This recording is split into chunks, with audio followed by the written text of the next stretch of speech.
Welcome to the next episode of See, Here's the Deal. I'm Marc Kulik.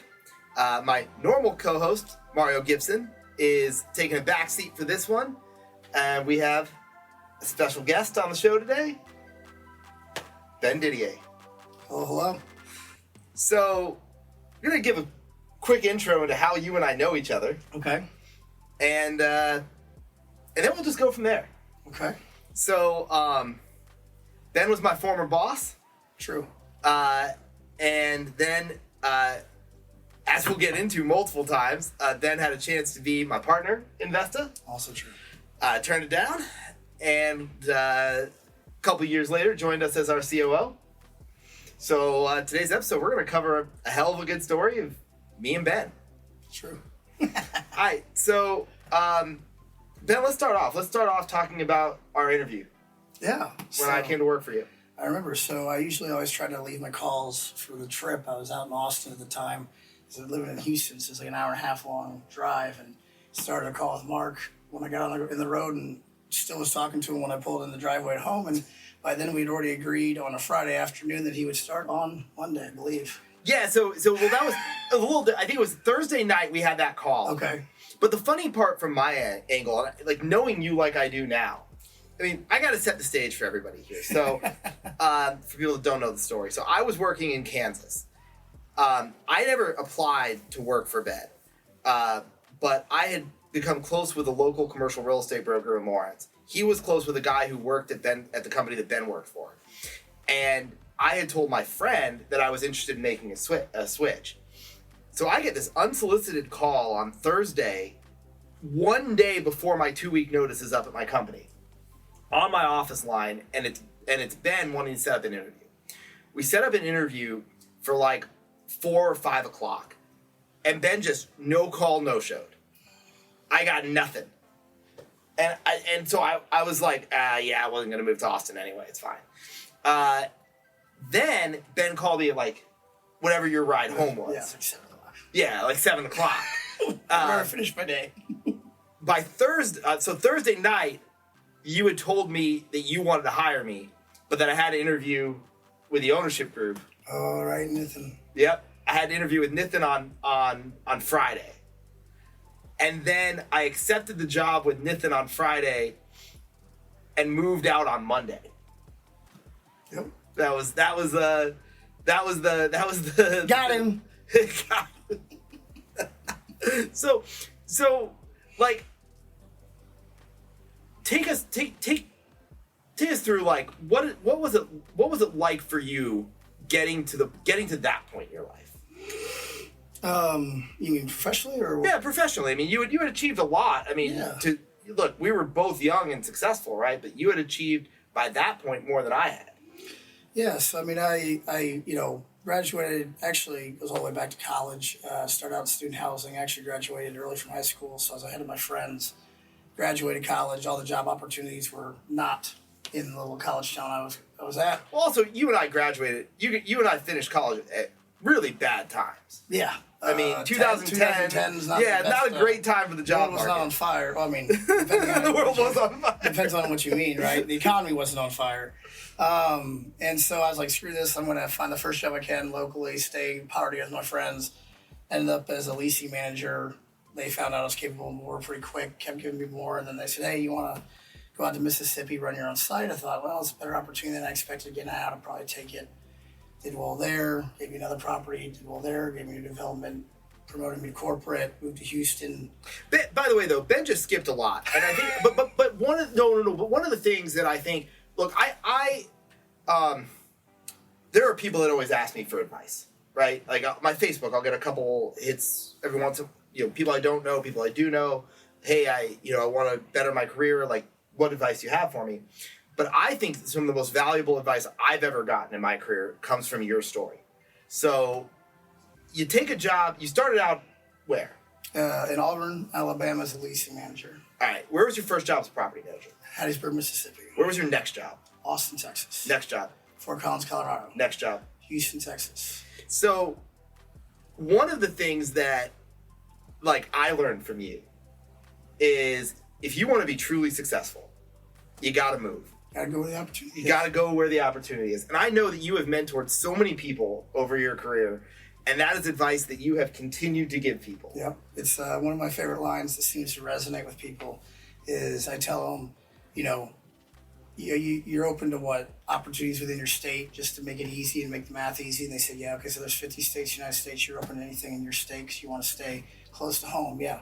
Okay. Well, that'd be like closing the door on 98% of opportunities available to you. And I need to ask you if you think you can maximize your career potential and your success by refusing to open the door on 98% of the opportunities that exist to you.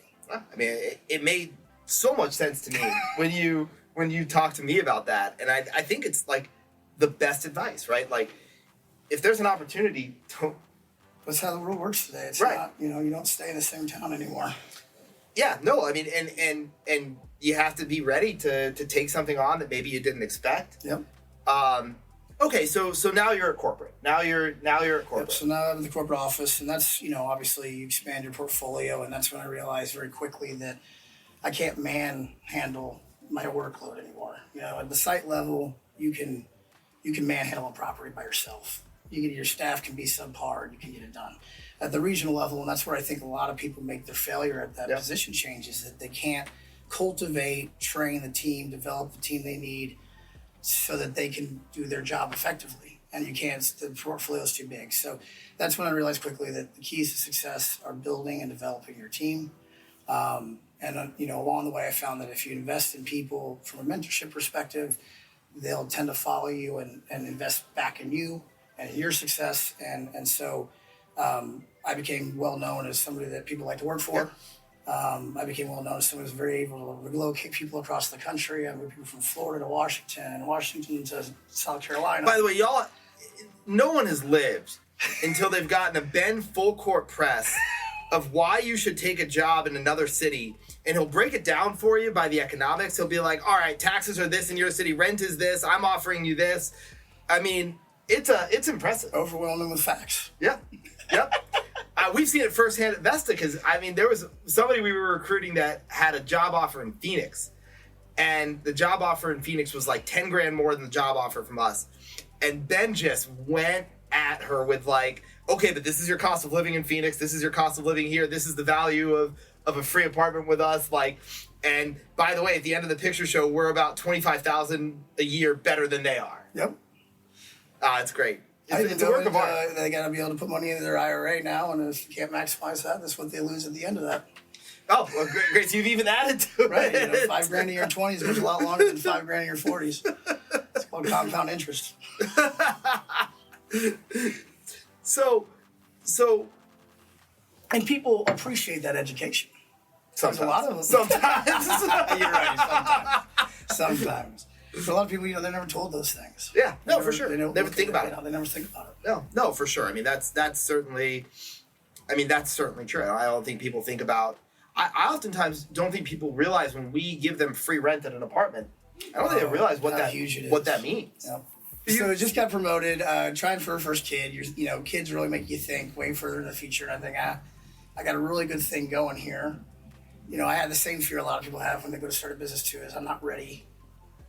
Self-doubt, things like that. And at the end of the day, I just didn't have the goal to follow you. I just thought that the risk was too great, given the current opportunity I had and the responsibility I had on the way. Yeah. You also had the opportunity to move to Utah at the time. Right. I just got approved to work from home, so I was moving close to my folks. And I also love Utah. And so, it's first chance I got to pick where I wanted to live and enjoy it. Right. Yeah. You're heading there. When was the first time that you, and I don't even know if I know the answer to this. We're really close. You're one of my best friends in this world. When was the first time that you realized you regretted that decision? When was the first time you were like, maybe I should have gone Probably to when you closed the marquee. That early? Yeah. I was like, the son of a bitch did it. All right.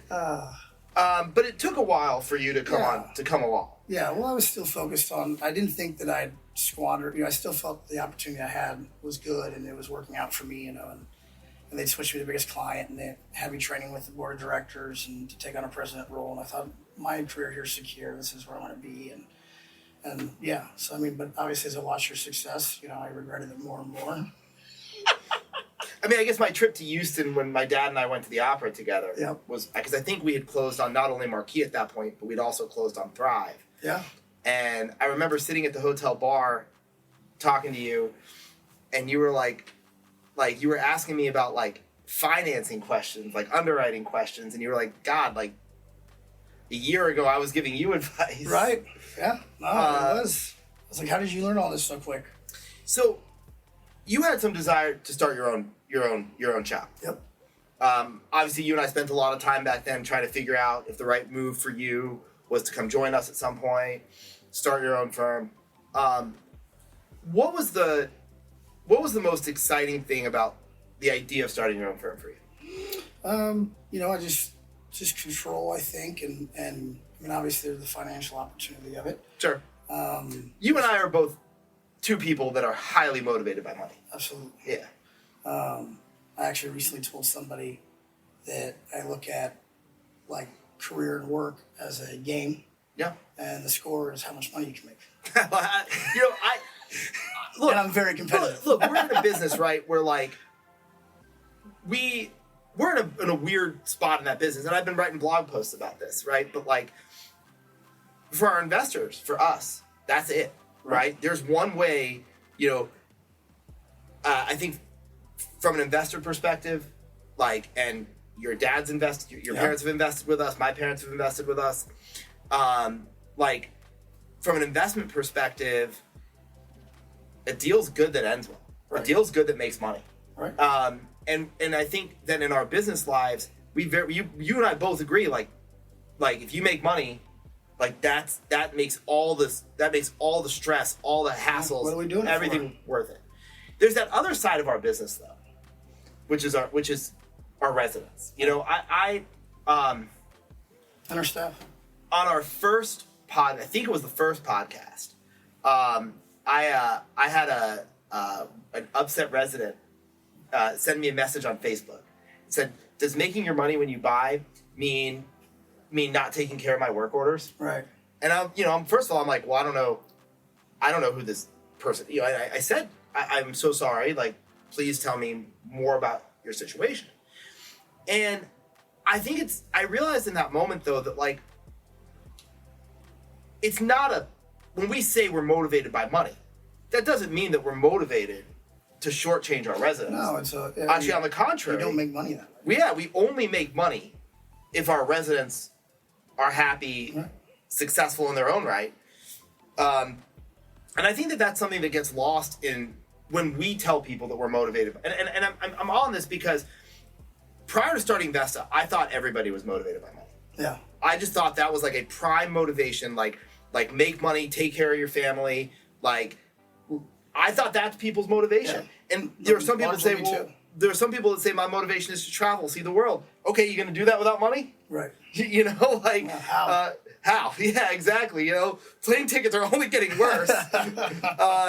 And so for me, like, I thought that was just the genuine motivation of all human beings. And when I started the company, I made it a goal of mine to, I wanted to treat people like I want to be treated. So, hey, you join me early on, you're going to make money. And what I realized early on was that didn't work for some people. Right. Like that is not the goal. For some people, it's, it's work-life balance. Yep. It's working less hours. I don't care if I make money as long as I work less hours. Right. And I just thought that was super interesting because It's like, so when we say we're motivated by money, it's not and I hope that if there's a resident out there watching, I'm going to make this clear as possible with both Ben and I on the show, right? Like, when we say we're motivated by money, we're motivated to have every property of ours be successful, right, to the nth degree, right. Which means if we could get every resident thrilled and renewing at our properties, that would be our ultimate goal. Anyways, a little digression, but I thought it's an important thing to realize is what that actually means. Right. Well, I mean, the number one lead source that converts to leases is word of mouth. By the way, he's in operations. It's referrals, right? And upset residents are 9 times more likely to speak out than a happy resident is. Mm-hmm. And we only make money if we're highly occupied, highly collected, Mm-hmm. and pushing rate. And I can't push rate when we're 85% and 90%. I got to push rate when we're full. And so I can't be successful with the property unless I am also catering to our residents, right? But providing that's actually them a value that they find commiserate. No one wants to pay for something they feel like they're not getting what the value. So it's actually interesting. I thought we would talk about this a little later in the show, but it's great that our minds are in the same place. One of the things that I value about Vesta, about what we've been able to do, and actually about buying multifamily in Oklahoma, is when we talk about raising rents, we're not talking about moves that make rents unaffordable for people. Right. No. We're on a pro forma basis. We're talking about, hey, we're buying a deal at 75, and I tell this to investors all the time. If we're buying a deal at 75 cents a square, that current rents are 75 cents a square foot, and there's usually loss to lease on top of that, so maybe net effective is in the low 70s, high 60s, and our performance says we're getting to 90 cents a square foot. We're still highly affordable. Right. We're not making anybody. Well, you were usually buying distressed assets, or at least that have been mismanaged, and so the residents are unhappy. The rate's not where it should be, but it's because they're providing poor product. Yeah, which is a good point. I mean, I think like a lot of times residents who are angry might be angry from before we took over the property, might be angry about things that we're currently working on, and it's just that this stuff. I always tell investors that there's a difference between the model and on paper. And getting into the real nitty gritty of a property. Yep. You can say on a model, it's going to take me 3 years to get through a renovation. And that's really, it takes years to get through a renovation. And you and I have both seen multifamily owners and operators in Austin, for instance, that never budgeted for a 3-year renovation process. They said, we're going to do everything in 6 months. Right? Yeah. What happens? It's chaotic and it's not ineffective. It's chaotic and it's ineffective. 3 years is what you need to get through. 3-4 years is what you need to get through a real renovation. But what does that feel like when you're a tenant who we're with unhappy before we even got there, right? And you're waiting a year, 2 years for like everything to come together and change. It's tough. Yeah, I think that's what makes our industry tough. It is. But we jumped the gun here because we still have to introduce what you do for Vesta. Like I make the joke that you're in operations, right? We always make that joke, like Ben's in operations. But we still need to get to the point that you are the head of a COO. Yep. Everything in operations is under your purview. Yes. So I think we'll get there. So, but back to we never found a way. You and I never found a way to get your business, Golden Spike Capital, off the ground. Nope. It's a great name. Thank you. I have named after the Golden Spike driven at Promontory Point, just north of where I lived in Utah. By the way, I implicitly understood the reference. Always. But Golden Spike is now kind of gone. Yeah. So this is what 2021. Yep, 2021. When I joined, right, I had aspirations eventually. My own I guess that was right because when we first talked about you coming on board, it was in kind of a consulting capacity, mm-hmm. and it would give you some fresh income while you transition to starting Golden Spike. Yep, I would help you operationally, and you'd help me try to lift that up. And at some point, realize we're better off just doing it this way. How quickly? I don't know if you remember exactly, but how quickly do you think you changed course? Because it must have been pretty quick. I think we had that conversation. I started the last week of May, and I think I gained the as I said, at the point it was EVP, but I gained the head of operations on July 28th. So I would say sometime in early July, I started having this conversation. So month in. So you started in May of 2021. We had just closed on Barcelona, or we're just about to close on Barcelona? Just closed. I wasn't here for the Barcelona close. I was here for the OKC4. For the OKC4 close. Man, so you started right at the start of the bridge debt. Yeah, we were 4,600 units, and 18 months later, I think we were close to 10,000. That's crazy. Wow. And what was the biggest surprise to you? What was the biggest surprise? That's a good question. I think the biggest surprise was just the culture here and the relationship and how different the dynamic was from what I was used to. Because I came from, a big machine. And it wasn't a big machine when I started with them, but it was a big machine by the time I left. And I got to see that transition.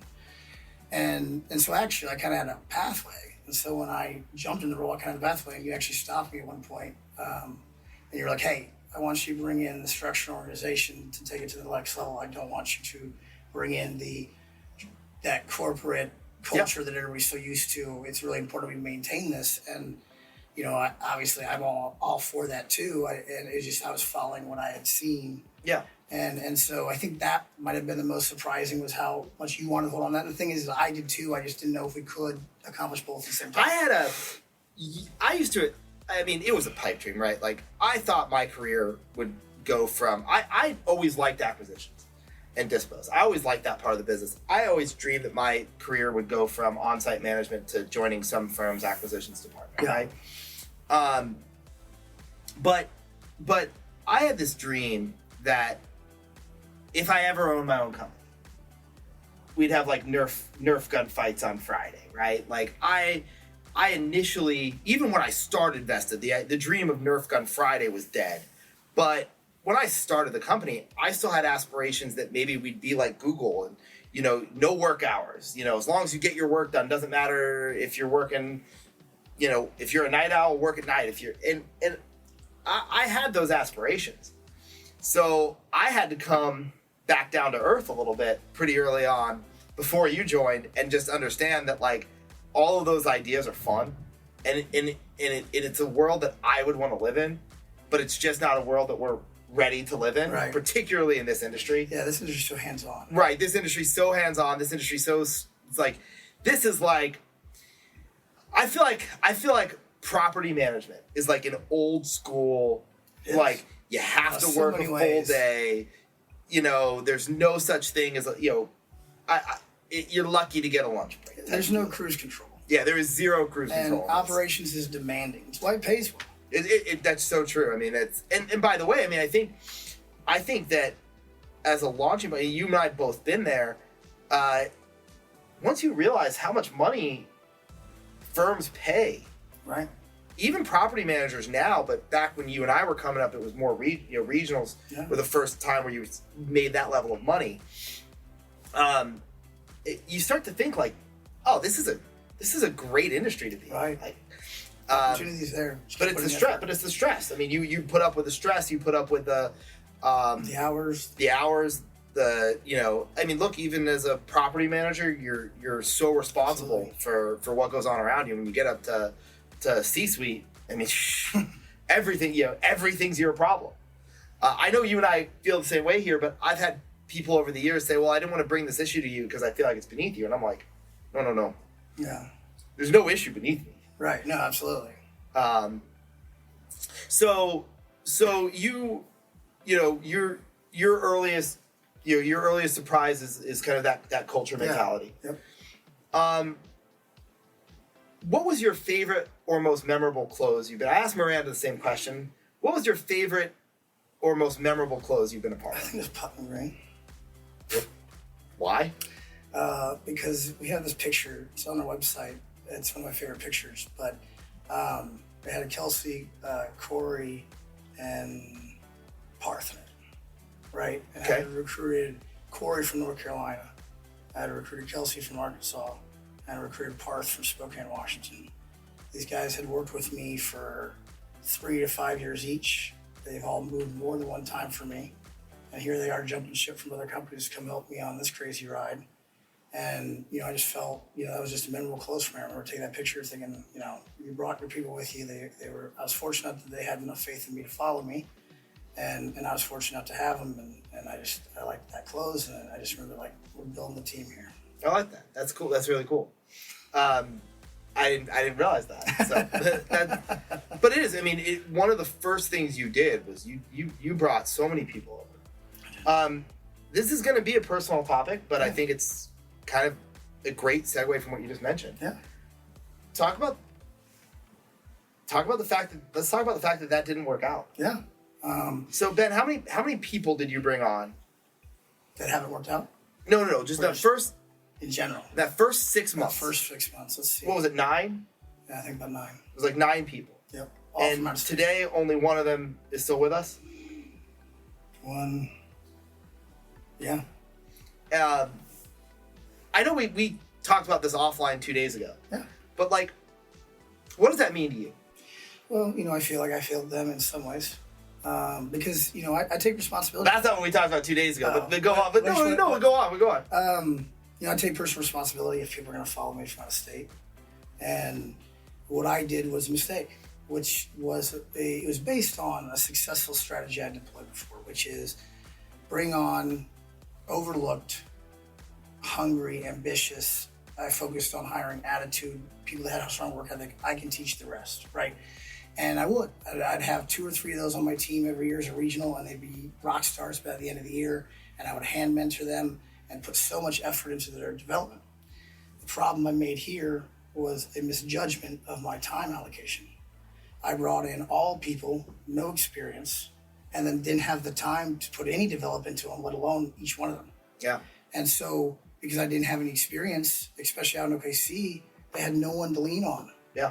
And so it didn't work, right? And that was a misjudgment on myself, and I take responsibility for it. What we talked about a couple days ago in a totally different avenue, but in getting the same point, was that we're not they were all 9 people came from the same company. That dynamic. Yes. Yeah, they were all they were all used to heavily institutional. Correct.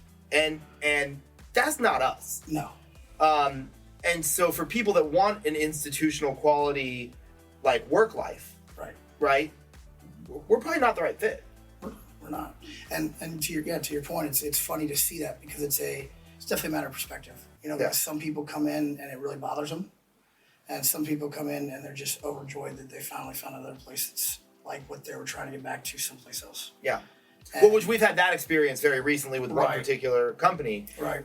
When you say get back to, we've had 5 or 6 new employees that came from one company that's no longer around Tulsa. Right. And they're just trying to recreate how they felt at work when they were in their happiest times. Yep. And so they actually yearn for the dynamic we have here, whereas some people could. What do you think that dynamic is? I think I know my answer, but what do you think that dynamic is? Well, I think that it's more relationship driven. Yeah. I mean, how many companies do you get daily correspondences, emails, whatever, from the CEO and the COO? Right. I think I can count on one hand the number of times I ever got a direct message from anyone in the C-suite of any of the companies I worked for before Vesta. Right. And for our employees, that's something they have to deal with day in, day out. And they may look, one of the things is that if they may look bad, they may say something that is wrong.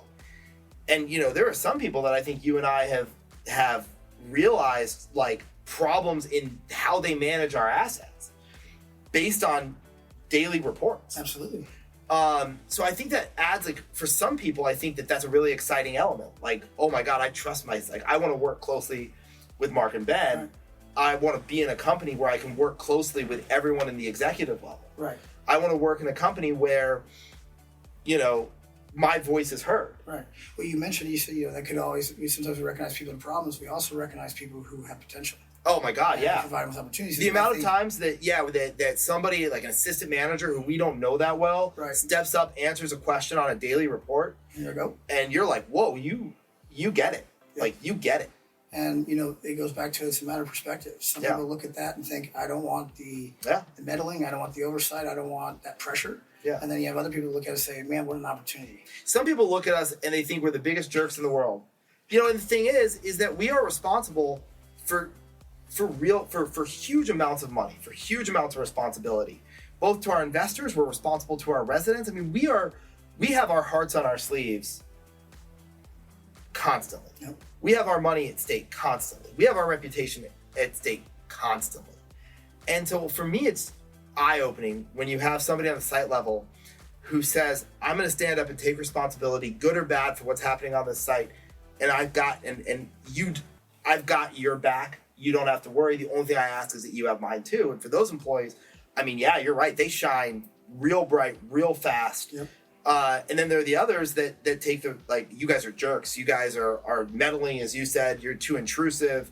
Like, I've never been with a company where people care this much.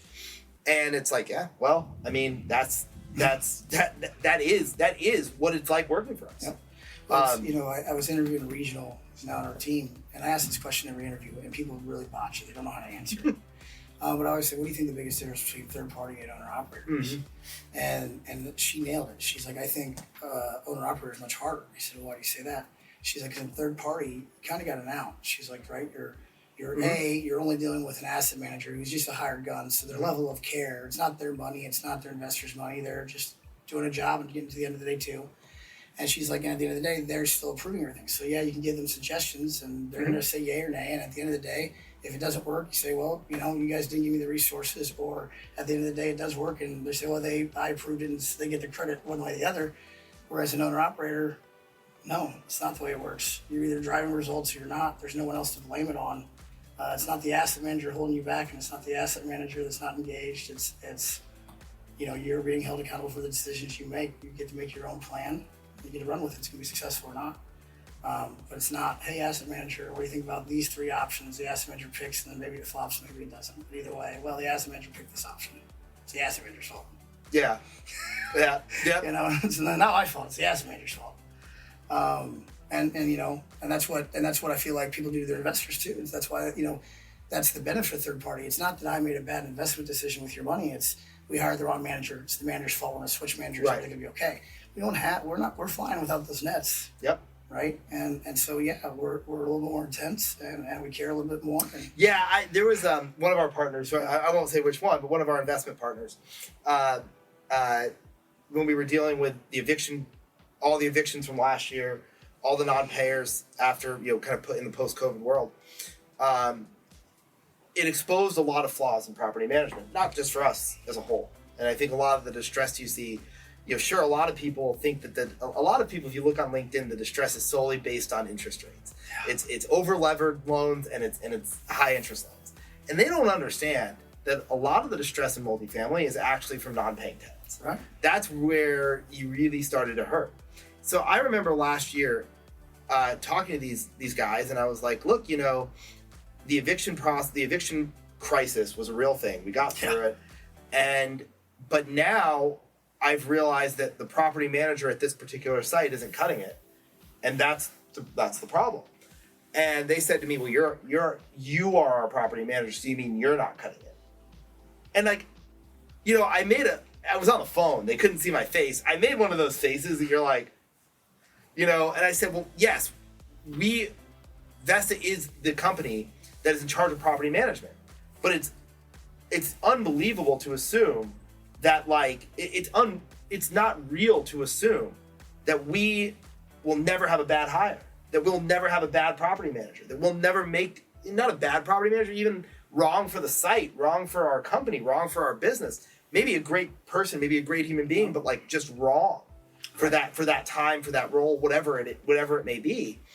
And so I explained to them, I said, look, having a property management company, either third party or owner operator, right? I said, like, you don't need a good company, a good team doing your property management when cap rates are compressing, right? If cap rates are compressing, we're all making money, and that's where all these third party firms pop up, because it's like, does property management really matter? No. If you're buying at a 6 and selling at a 4, I've got news for you. You're making money. Making a lot of it, But how do you make money when you're buying at a 6 and selling at a 6.5? And that lies solely in property management. 100%. And that's when you need a good property manager. And what a good property management company does is they are involved with their teams on a day-to-day basis. They can tell you which of their property managers are performing well, which are right for the roles they're in, which are not right for the roles they're in, but could be repositioned to another property, to another role that will be more successful. And the key is to stay on top of that. And if you're not staying on top of that, you're not a good property manager. And I said that to them, right? And did it hit home? I hope so. I think so. I'm not 100% sure, because I think that in some instances, you're only as good as your results in that moment. And I think that same statement with those same guys would go a hell of a lot farther today, because obviously things are very different today than they were a year ago. But it's definitely, I think that's definitely like a key concept is the vital importance of property management. Absolutely. For me, I feel like there's so, there's so many areas we can still improve at. I feel like I am proud of stuff that we've implemented and built. And the second round of talent acquisition post first dynamic we expressed earlier, I think has been much more successful. Oh my God. I mean, I have investors that have come to particularly Oklahoma City, and they just cannot stop raving about the people we brought in. I mean, I think we have, one of the greatest successes of the last 12 months for us. Yep. And so that's something I'm happy with, and I'm happy to see the benefit and the impact we've already seen, but I know it's coming more. But I just think systemically there's other things we can do, and I want to build out our data analytics and build out our training department and just continue to build the resources and tools necessary so that our team can just be more efficient, more effective. We can see problems earlier, have the data to be able to have database decisions to fix them faster, and just continue to make us a more well-oiled machine. I think one of the reasons that you and I work so well together is you are the hard edge of business focus. You're data, nuts and bolts. Data, nuts and bolts. Yeah. Whereas I'm much more, the soft edge, like emotions, feelings. True. Conceptual feelings. Feelings. What are those? Ben's infamous in Vesta for a quote: "Nobody cares. Work harder."